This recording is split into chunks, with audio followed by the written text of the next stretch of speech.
करने के लिए देखिए, एक तो बेसिक ट्रिक है, एक तो लाइक और शेयर ठोक दीजिए महाकाल का दबाकर लाइक और शेयर ठोक दीजिए। 5000 लौटे दिख जाना चाहिए।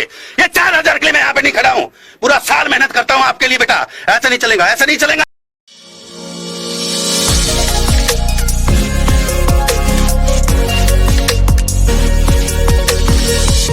सवालों को करने के लिए देखिए, एक तो बेसिक ट्रिक है, एक तो लाइक और शेयर ठोक दीजिए महाकाल का दबाकर लाइक और शेयर ठोक दीजिए। 5000 लौटे दिख जाना चाहिए। ये 4000 के लिए मैं यहाँ पे नहीं खड़ा हूँ, पूरा साल मेहनत करता हूँ आपके लिए बेटा। ऐसा नहीं चलेगा, ऐसा नहीं चलेगा। क्या हाल है बच्चों, मैं रोहित कुमार, स्वागत है आपके अपने YouTube चैनल ZTI क्लासेस में। आज का जो टॉपिक होने वाला है वह बहुत ही दमदार होने वाला है। आज से पिछले क्लास में हमने देखा था समास के बारे में। किसके बारे में देखा था हमने? समास के बारे में देखा था। आज उसी तरह जो होगा वो संधि का क्लास होगा। किसका होगा? संधि का क्लास होगा, और वो भी बहुत ही शानदार और जबरदस्त। तो चलिए शुरू करते हैं आज का जो क्लास है संधि का। उससे पहले अगर आप लोगों को वीडियो अच्छा लगे तो लाइक कर दें, शेयर करें, ताकि मेरा मनोबल क्या रहे और बना रहे। तो चलिए चलते हैं, आज का जो क्लास है उसको शुरू करते हैं। तो आज का जो क्लास होगा वो होगा संधि पर। किस पर होगा? संधि पर होने वाला है। तो सबसे पहले जानेंगे कि संधि कहते किसे हैं, क्या है संधि। तो याद रखिएगा, संधि का अर्थ होता है जोड़। क्या होता है? जोड़। तो आज क्या करना है? शब्दों को तोड़ना है। क्या करना है? तोड़ना है और जोड़ना है, दोनों काम करना है। क्या करना है? शब्दों को तोड़ना है और जोड़ना है। तो सबसे पहले जानेंगे संधि किसे कहते हैं।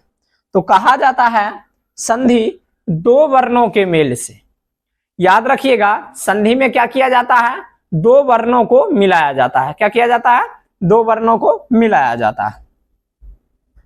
दो वर्णों का मेल होता है। क्या होता है? संधि में दो वर्णों का मेल होता है। और समास में याद रखिएगा, जो बच्चे क्या है वो पीछे का वीडियो नहीं देखे हैं वो जाकर क्या कर ले, देख ले। समास का वीडियो बन चुका है। तो समास में जो होता है दो पद आपस में मिलते हैं। क्या मिलते हैं? पद का मेल होता है।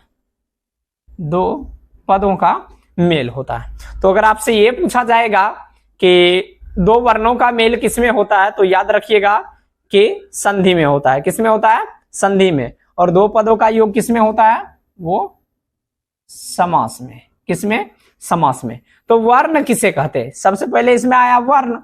तो वर्ण कहते किसे हैं? तो याद रखिएगा, वर्ण उस मूल ध्वनि को कहते हैं जिसका खंड या टुकड़ा नहीं किया जा सकता। क्या होगा? उसका खंड या टुकड़ा नहीं किया जाएगा, उसे क्या कहेंगे हम लोग? वर्ण कहेंगे। तो वर्ण का अगर उदाहरण आपसे पूछे तो ये जितने भी हैं क्या हैं? वर्ण हैं। क्या हैं? वर्ण हैं। क्या है? ये वर्ण है। वर्ण उस मूल ध्वनि को कहते हैं जिसका खंड या टुकड़ा नहीं किया जा सकता। और हिंदी वर्णमाला जो है उनमें वर्णों की संख्या है कितना? 52। कितना?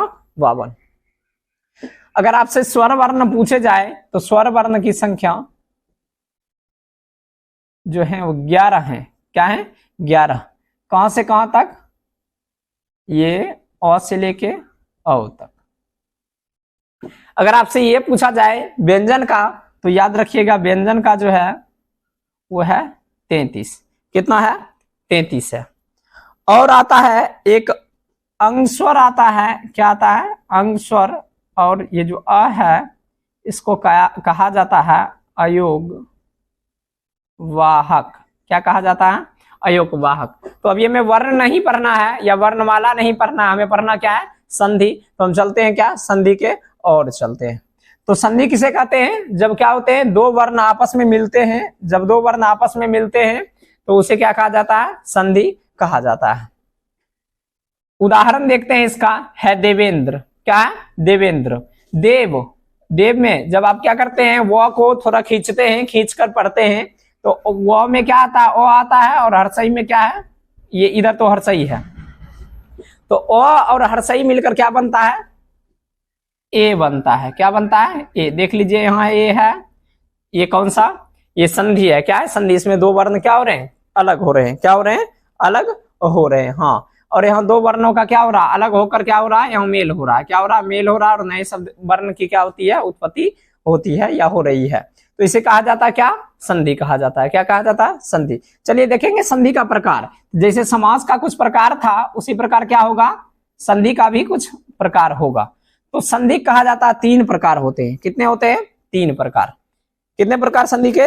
3 प्रकार। तो पहला देखते हैं, पहला कौन सा संधि है। तो सबसे पहला जो संधि है वो है स्वर संधि। कौन सा संधि? स्वर संधि। कौन सा? स्वर संधि। स्वर संधि किसे कहा जाता है? तो जब क्या हो, 2 स्वर वर्ण मिले। क्या मिले?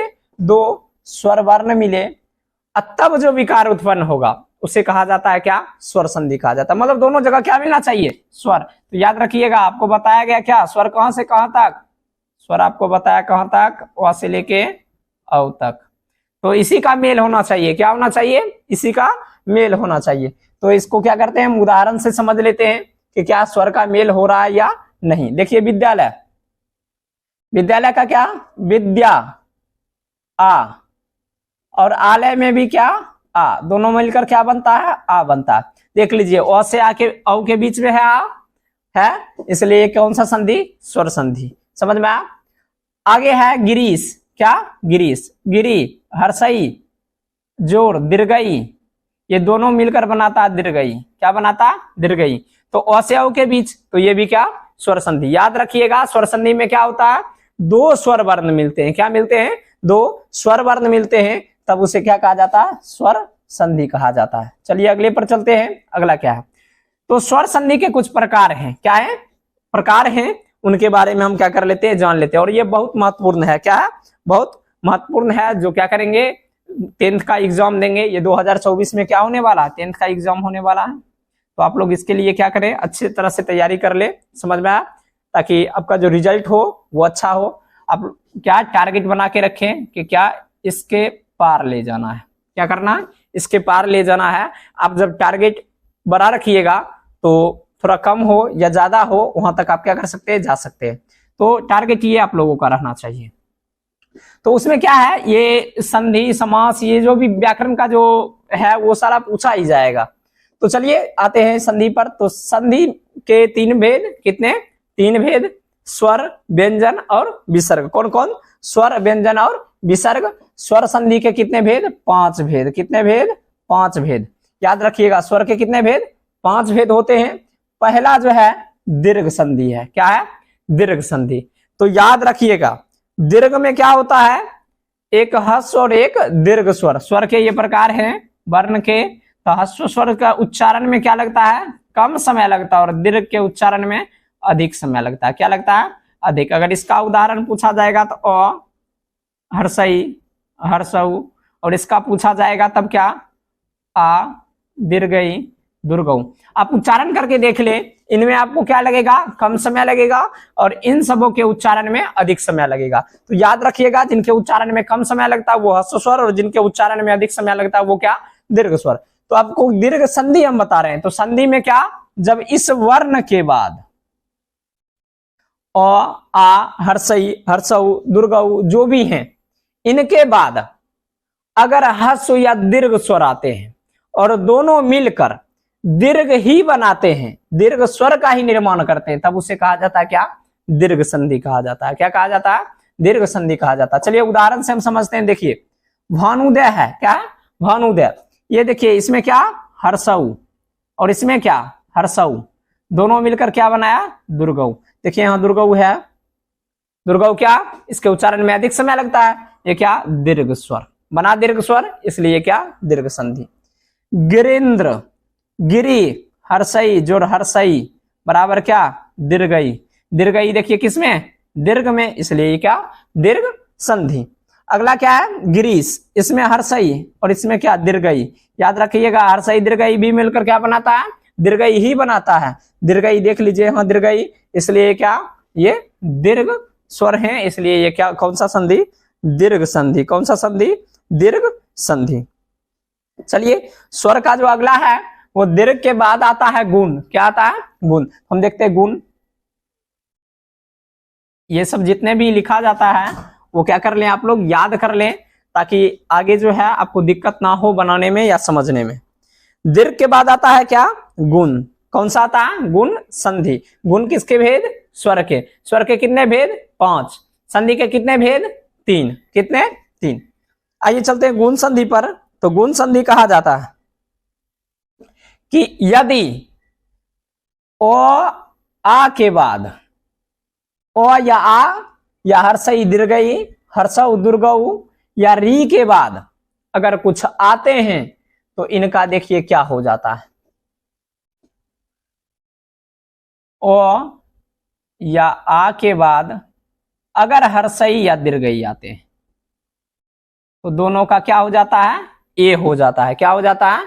ए हो जाता है। याद रखिएगा, अगर ओ या आ के बाद हर्षऊ या दुर्गऊ आते हैं तो क्या हो जाएगा? ओ हो जाता है। और यदि फिर ओ और आ के बाद अगर री आते हैं तो क्या हो जाते हैं? अर हो जाते हैं। इसे क्या कीजिएगा आप? याद रखिएगा। याद रखने के बाद तुरंत बन जाएगा। चलिए, देवेंद्र, देव क्या? ओ, और ये क्या? हर्षई। देखिए अभी आपको बताया गया था ओ और हर्षई मिलेगा तब क्या बनेगा? ए बनेगा। क्या बनेगा? ए। देखिए देवेंद्र में ए है ना, तो ये कौन सा संधि? गुण संधि। कौन सा संधि? गुण संधि। अगर मानिए आज और दीर्घई भी मिलता फिर भी ए होता, आज और हर्षई भी मिलता फिर भी ए होता, आज और दीर्घई भी मिलता फिर भी क्या होता? ए ही होता। तो इससे क्या करना है? याद करना। आप लोगों को याद करने के लिए इतना मेहनत किया जाता है, ताकि हम इतना लिखते हैं ताकि आप लोग क्या कर सके? याद कर सके, अच्छी तरह से आपकी जो तैयारी हो सके। चलिए आगे देखते हैं। चंद्रोदय, चंद्र, देखिए चंद्र ओ और इसमें क्या? हर्षऊ। अब देखिए ओ हर्षऊ मिले फिर भी आ दुर्गऊ मिले फिर भी ओ ही होता। देखिए चंद्रो ओ है तो ये कौन सा संधि? गुण संधि। कौन सा संधि? गुण संधि। अगला देवर्षि, देव ओ और क्या? री बराबर क्या होता है? अर। अब जब क्या करेंगे? देवर्षि को थोड़ा खींच कर लंबा करके पढ़ते हैं तो क्या आता है? उसमें अर आता है। कैसे? देवर, देवर और फिर क्या? सी, देवर्षि। तो क्या करना है? आप इसको देख लें, याद कर लें, समझ में आया? तो ये कौन सा संधि? गुण संधि। कौन सा संधि? गुण संधि। चलिए आगे चलते हैं। अगला जो संधि है वो है वृद्धि संधि। कौन सा संधि? वृद्धि संधि। अब वृद्धि संधि किससे कहते हैं? तो याद रखिएगा, ओ और आ के बाद, किसके बाद? ओ और आ के बाद अगर ए या आई आए तो दोनों का ऐ होता है। क्या होता है? दोनों का ऐ हो जाता है। अगर ओ या आ के बाद ओ या औ रहे तो दोनों का क्या होता है? औ ही हो जाता है। क्या हो जाता है? औ ही हो जाता है। चलिए उदाहरण से इसे क्या करते हैं हम समझते हैं। देखिए एक एक क्या? एक एक एक एक क्या? एक जोड़ एक। क में क्या? ओ और फिर क्या? इधर ए। ओ जोड़ ए अगर मिले तो क्या होता है? ऐ। बउआ देखिए यहाँ ऐ है, एक एक ऐ है। चलिए आगे देखते हैं। सदैव, आ जोड़ ए, फिर देखिए आ जोड़ ए भी मिलेगा फिर क्या बनेगा? ऐ ही, ऐ सदैव, है ना? ऐ है इसमें। आगे देखते हैं महौषधि या वनौषधि, कुछ भी। महौषधि औ, ये महा, चलिए आ जोड़ औ, देखिए आ जोड़ औ मिलेगा क्या बनेगा? औ ही बनेगा। अब देखिए इधर महौषधि में भी औ, यहाँ वनौषधि में भी औ, यहाँ क्या? सभी में औ आ रहे हैं तो ये क्या हो जाएंगे? कौन सा? वृद्धि संधि। कौन सा संधि? वृद्धि संधि। याद रखिएगा, अगर क्या ओ या आ के बाद ए या ऐ आता है तो ऐ हो जाता है दोनों मिलकर। ओ या आ के बाद ओ या औ आता है तो दोनों मिलकर क्या बन जाता? औ बन जाता है। क्या बन जाता? औ। चलिए आगे देखते हैं आगे कौन सा संधि है। तो आगे है यन संधि। कौन सा संधि? यन संधि। अभी किस संधि का प्रकार पढ़ रहे हैं? तो पढ़ रहे हैं किसके? स्वर के। किसके? स्वर संधि के हम क्या कर रहे हैं? प्रकार पढ़ रहे हैं। तो चलिए यन संधि में देखते हैं क्या क्या। तो यन संधि में दिया गया है यदि हर्षई दीर्घई के बाद कुछ भी आता है, कोई भी भिन्न स्वर आता है, याद रखिए हर्षई और दीर्घई के बाद कोई भिन्न स्वर आते हैं तो, और इसी तरह हर्षऊ दुर्गऊ के बाद अगर कोई भिन्न स्वर आते हैं तो। अगर री के बाद कोई भिन्न स्वर आते हैं तो बउआ याद रखिएगा, हर्षई दीर्घई के साथ जब क्या होगा, कोई भिन्न स्वर मिलेगा तो होगा ये य। क्या होगा, य।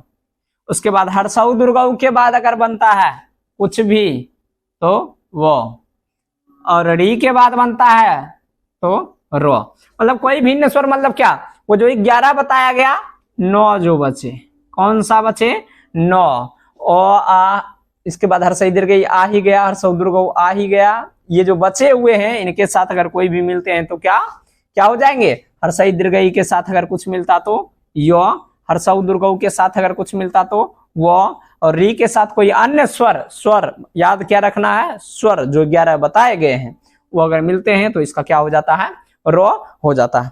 चलिए उदाहरण से समझते हैं, इसे रहने देते हैं अभी लिखे, थोड़ा पहले उदाहरण हम क्या करते हैं देख लेते हैं। चलिए उदाहरण में क्या है, अति आवश्यक।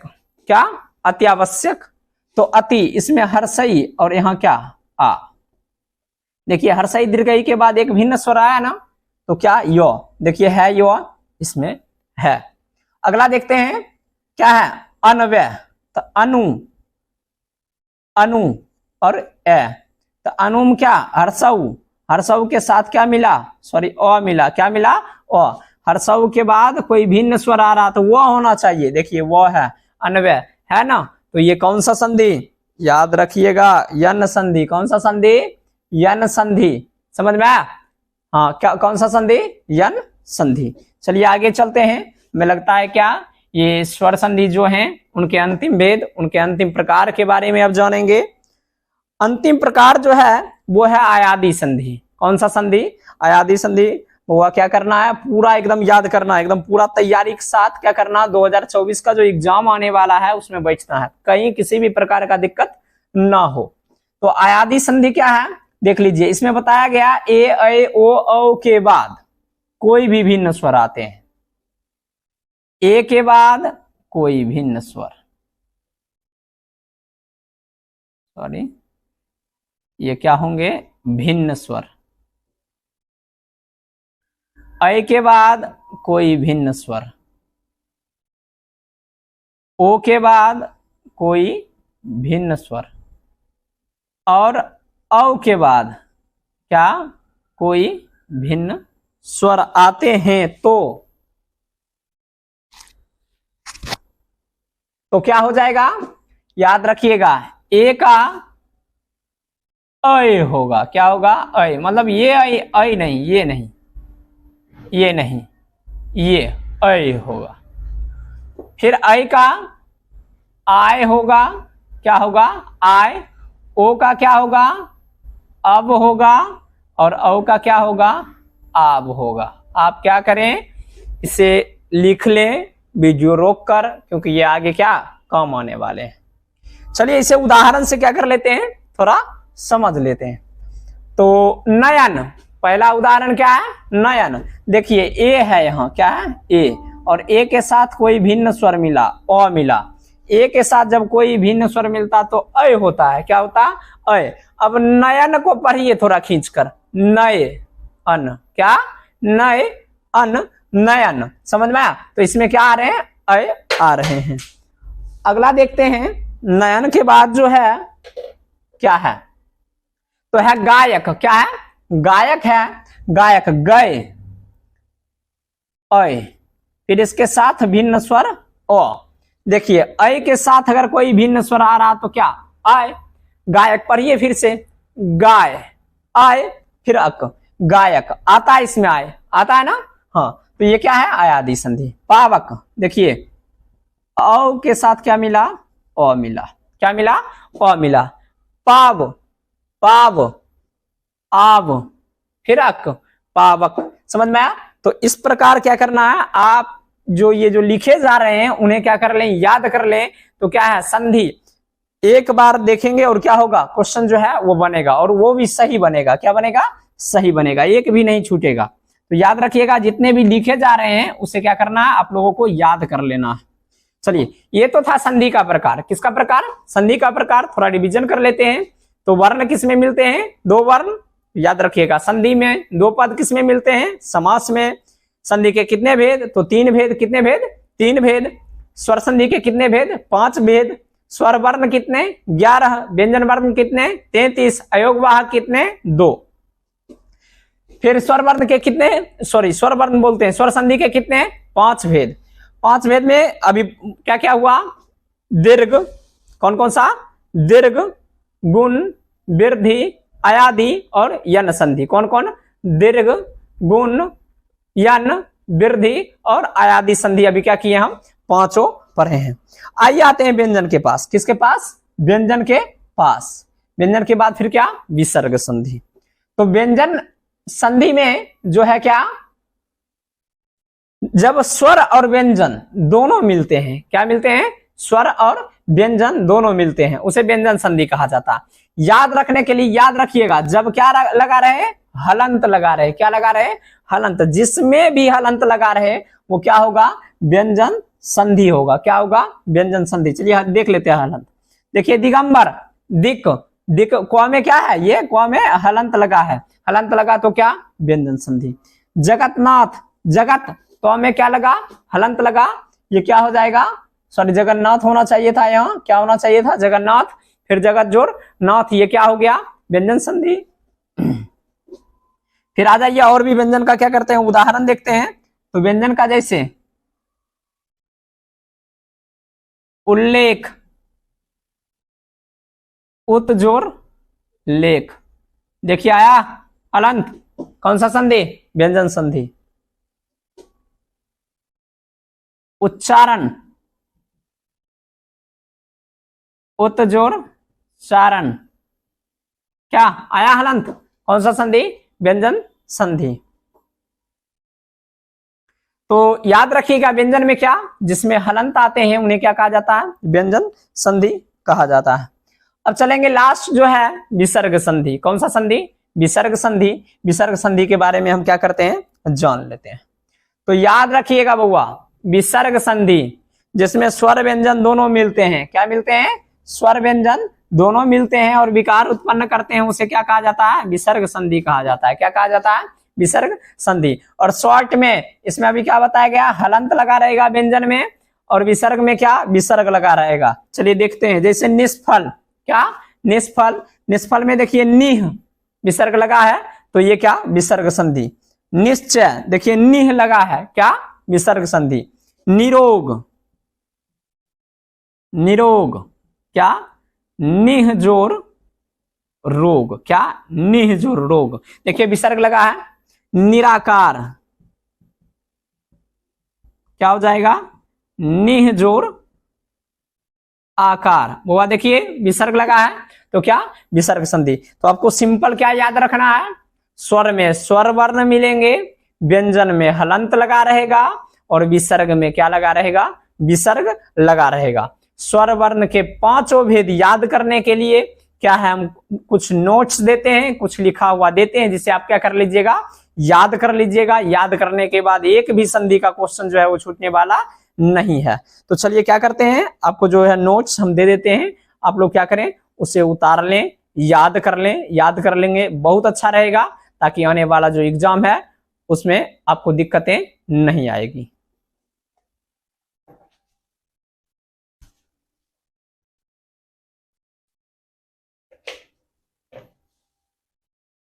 हाँ, देखिए ये जो टेबल बनाया गया, ये जो चार्ट बनाया गया, ये आपके लिए क्या है? बहुत ही आवश्यक है। आप क्या कीजिएगा? इसे याद कर लें या समझ लें। फिर थोड़ा हम समझा देते हैं। क्या इसमें देख लीजिए, पहला क्या था? दीर्घ संधि था। इसमें बताया गया था ओ आ हर्षई दीर्घई हर्षौ दुर्गौ के बाद ये री भी था। कोई भी हर्ष स्वर आता है तो दीर्घ ही बनाता है। क्या बनाता है? इसे दीर्घ ही बनाता है। देख लीजिए इसमें जितने भी आ रहे हैं सभी क्या आ रहे हैं? दीर्घ आ रहे हैं, इसलिए क्या होगा? दीर्घ वो स्वर कहलाएगा। क्या कहलाएगा? दीर्घ स्वर। ये दीर्घ संधि कहलाएगा। स्वर संधि के भेद होते हैं। इधर क्या आना चाहिए? जब वो दोनों वर्ण मिल जाते हैं तो नया जो वर्ण बनेगा वो क्या होना चाहिए? दीर्घ होना चाहिए। फिर आइए दूसरा क्या था? गुण था। इसमें बताया गया था ओ आ के बाद हर्षई दीर्घई हर्षौ दुर्गौ ये सब आते हैं। तो ओ आ के साथ अगर हर्षई दीर्घई मिलता तो ए, और हर्षौ दुर्गौ मिलता तो ओ, और ओ के बाद री आता है तो अर हो जाता है। फिर इसी तरह था वृद्धि संधि का, किसका था, वृद्धि संधि का। वृद्धि संधि में बताया गया था कि ओ और आ के बाद ए ऐ मिलते हैं तो सभी का क्या हो जाएगा, ऐ हो जाएगा। अगर ओ आ के बाद ओ औ मिलते हैं तो सभी का क्या हो जाएगा, अ हो जाएगा। यन में बताया गया था अगर क्या होता है, हर्षई दीर्घई के साथ कोई भी भिन्न स्वर आते हैं तो क्या हो जाएगा, सबका यो हो जाएगा। हर्षौ दुर्गौ के साथ अगर कोई भिन्न स्वर आते हैं तो वह हो जाएगा, सब आधा है बउआ। और अगर क्या हो, री के बाद कोई भी भिन्न स्वर आता है तो र हो जाता है, सब आधा है, आधा र हो जाता है। और क्या था, एक लास्ट और अंतिम था क्या, अयादि संधि। कौन सा, अयादि संधि। याद रखिएगा, ए ऐ के बाद कोई भी भिन्न स्वर आए तो क्या हो जाएगा, ए ऐ के बाद आय हो जा, ए के बाद अगर कोई भिन्न स्वर आता तो ए हो जाता है, ऐ के बाद कोई आता तो आय हो जाता है, ओ के बाद कोई भिन्न स्वर आता तो अब हो जाता है, और औ के बाद कोई भिन्न स्वर आता तो आ हो जाता है।